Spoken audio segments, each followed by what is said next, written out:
Leitores, para esta história, lhes peço toda a atenção, porque nela se encerra um exemplo, uma lição, a verdade disfarçada pelos véus da ilusão. Hoje é o dia do poeta da literatura de cordel. Vem comigo, vamos começar essa aventura. Enzo, roda a vinheta.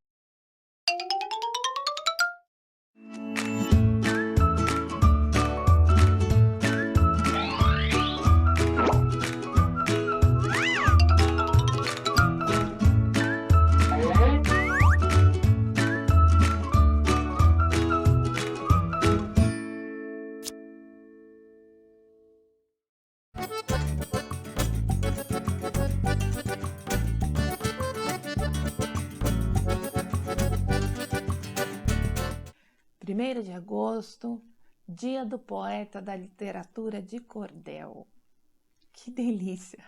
Vamos conhecer o que é, então, a literatura de cordel. Eu me lembro de uma vez que nós fomos, né, a minha turma de jornalismo, nós fomos fazer um trabalho na Praça da Sé, era um sábado de manhã. E aí, eu vi uma roda de pessoas e comecei a escutar parecia um repente, hoje eu sei, né, o nome. Na época era uma coisinha meio rimada, né, uma cantilena e ao mesmo tempo todo mundo lá acompanhando a história.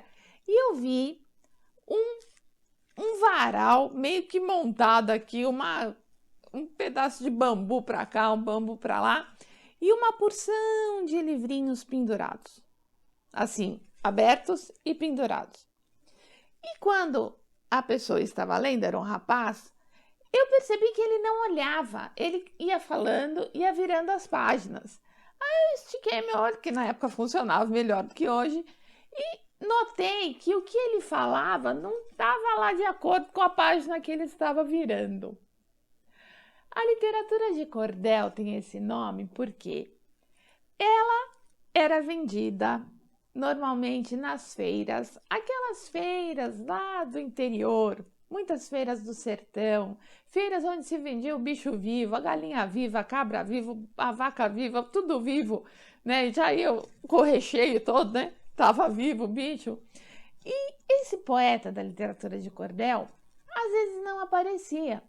Quem aparecia era alguém que ia vender para ele os tais livrinhos que chamavam-se cordel porque eles ficavam pendurados na corda, a corda de um varal, tá? Lá era o cordel. Esse tipo de poema, ele tem uma característica oral muito forte.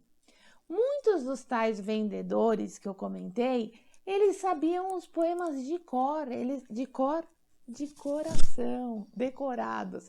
E ao falar lá para o público, eles não estavam lendo, eles fingiam que estavam lendo. A gente está falando de populações que muitas vezes não sabem ler e escrever.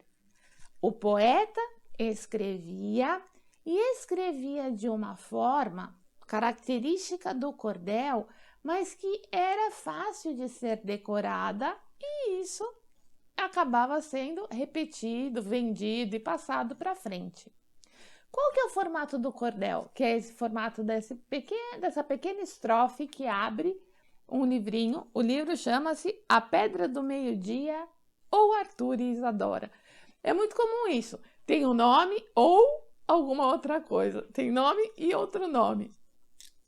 Normalmente são cestilhas. Cestilhas são estrofes de 6 versos com 7 sílabas métricas, ou seja, redondilhos maiores, que vêm lá da Idade Média, da época em que ninguém sabia ler e escrever, apenas os trovadores. E a rima é AB, AB, AB, ou seja, a rima é de versos alternados. E isso é muito melódico. E quanto mais melódico, quanto mais batatinha quando nasce, mais fácil de guardar. Sendo assim, a literatura de cordel, ela pode falar sobre qualquer assunto. Fala sobre a vida das pessoas. Nós uma vez bateu na minha mão um cordel sobre a morte do Ayrton Senna. Pois é. Então fala sobre qualquer assunto e, na maioria das vezes, está lá no universo do Nordeste, ou não, vai para outros universos também. Hoje eu tenho aqui um livro, O Sertão das Arábias. Teremos exatamente a estrutura que eu disse, né? Sextilhas, estrofes de 6 versos, 7 sílabas métricas e a rima AB, rimas alternadas. Só que as histórias são bem das Mil e Uma Noites mesmo, adaptadas ao sertão nordestino. Então vamos ao índice, aqui sumário. A história do Gari Vavá e os 50 cangaceiros. Quer dizer alguma coisa, o Gari Vavá e os 50 cangaceiros? Ou Raimundinho e a Lâmpada Maravilhosa. Raimundinho? Ou As 7 Viagens de Cimbá Romão, o Marujo do Sertão. Então, Cimbá, o Marujo, Aladim, a Lâmpada Maravilhosa e o Ali Babá e os 50 Ladrões. Gente, isso é uma delícia. Então, vamos hoje de Gari Vavá. Daí podemos, numa próxima vez, fazer uma outra leitura. Então, só um pedacinho, tá bom? Para vocês sentirem a delícia que é ouvir o cordel. Valdemar era um cearense, conhecido por Vavá. Tinha emprego de gari e morava em Quixadá. Era pobre, mas dizia, minha vida há de melhorar. Eis que Vavá, certa tarde, ao retornar do serviço, caminhava pela estrada quando ouviu um rebuliço, um tropel de cavaleiros, e era um grupo bem maciço. Sem saber quem eram os tais numerosos forasteiros, o gari subiu nos galhos do maior dos cajueiros e de lá de cima disse, bens a Deus são cangaceiros. Viu Vavá que eram 50 os horrendos marginais, todos com roupas de couro, carabinas e punhais, homens rudes que de longe pareciam os animais. Lá do alto, sem ser visto, Vavá tudo observou.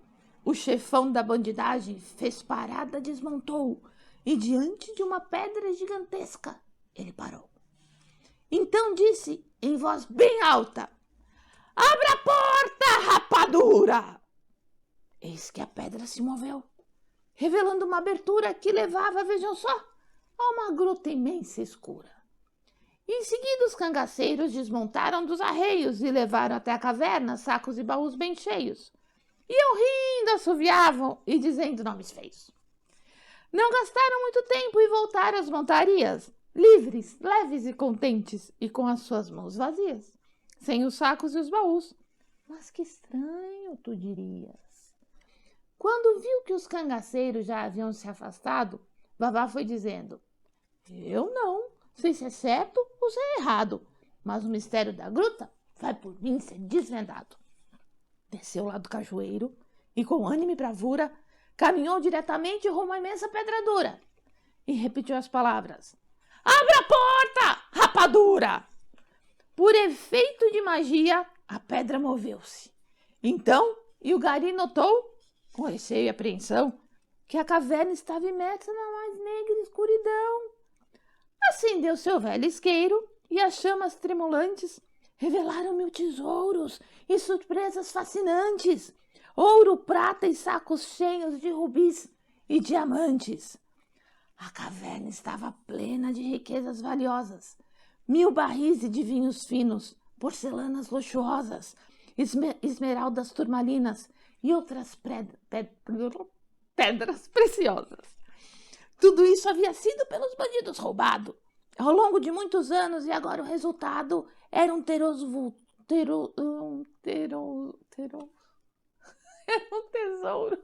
vultoso de valor não calculado. Eis que o bom gari Vavá resolveu o que fazer. Vou levar somente um saco de diamantes para vender.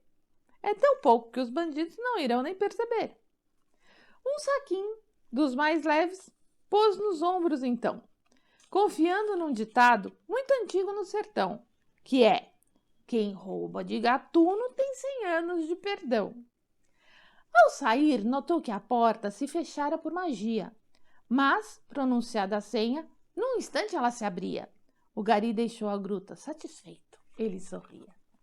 E assim foi. Só que alguém descobriu que o Vavá tinha o saquinho de diamantes. Uma pessoa muito, muito, muito ambiciosa. E aí essa pessoa muito, muito, muito ambiciosa fez o Vavá ir até lá e abrir a caverna para ele. Ok. Só que o Vavá saiu e fez a caverna fechar. E o ser humano ficou lá dentro. E aí o ser humano não lembrava da palavra. Qual que era a palavra mesmo? Aí ele tentou. Abre a porta, Girimum! Abre a porta, marmelada! Abre a porta, tapioca! Abre a porta, carne assada! E a pedrona ali, quietinha, continuava bem trancada. E aí você vai ter que procurar o livro Sertão das Arábias, da editora Escarlate. O autor é o Fábio Sombra. Ele mesmo escreveu e ilustrou para descobrir o que acontece depois do Abre a Porta de Girimum. Dessa é boa coisa, não. Uma coisa bem bacana. O verdadeiro escritor de cordel, ele assina. Porque como tem essa coisa da oralidade, por muito tempo os cordéis foram roubados uns dos outros.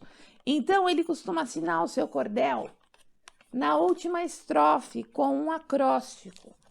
Vamos lembrar, ó, tá marcadinho. O acróstico é quando você tem na vertical uma palavra, no caso aqui é o nome do autor, o Fábio Sombra, estão vendo? F Sombra, em negrito, o nome dele iniciando os versos. Tá vendo? Então aqui, o que a gente tem? Um acróstico, é o nome disso. E aí ele começa os versos dessa última estrofe. No caso, ele colocou depois do fim. Mas há outros escritores que colocam como a última mesmo, antes do final da história. E aí é a marca, é a assinatura do escritor do cordel. Isso é característico do cordel. Acerca das ilustrações, no caso, o próprio Fábio Sombra ilustrou. O cordel trabalha com a xilogravura. É isso aqui, ó. A xilogravura funciona assim. É como se fosse um carimbo, tá bem? Então, imagine que esse desenho tenha sido feito na madeira. Houve uma época em que xilogravura era feita na pedra, até que eles descobriram que na madeira era mais fácil. Então, foi esculpido na madeira. Aí passava-se uma tinta e imprimia isso no papel. Aí você fala, não é fácil fazer. Não importa o que é mais fácil, importa a arte. Então, a xilogravura é assim, tá? Ela é feita na madeira. Olha aqui a da capa, que bonitinho. Tá? Então, na hora que ele está esculpindo, ele já vai, por exemplo, ele vai cavocando o que é mais fundo, que vai ficar em branco, e deixa mais alto aquilo que vai ficar mais escuro. Tá? Então, é uma arte bem, bem bonita mesmo. E aí, é uma espécie de carimbo com a tinta. Ok? Então, é isso. O cordel, ele é muito gostoso de ser lido, mas ele é mais gostoso ainda de ser ouvido por causa dessa musicalidade. Então, nesse dia, nós comemoramos o Dia do Poeta da Literatura de Cordel. Parabéns aos poetas, especialmente aos anônimos, aqueles que se espalham pelo Nordeste e aqueles que estão em outros lugares do país e que tentam trabalhar com o cordel ou que trabalham com o cordel por sua ascendência nordestina ou por gostarem do estilo. Tá? Ah, não, o cordel é nosso, o cordel é do Nordeste. Sim, ele é oriundo do Nordeste, mas, como muitas coisas, se esparramam pelo país. Tá? Muito obrigada. Até o próximo vídeo. Se inscreva, compartilhe, dê seu like e... Inscreva, compartilhe, dê seu like. Comente. Preciso dos seus comentários para ir realojando de novo o nosso canal, tá? Um grande beijo e até o próximo vídeo. Tchau, tchau.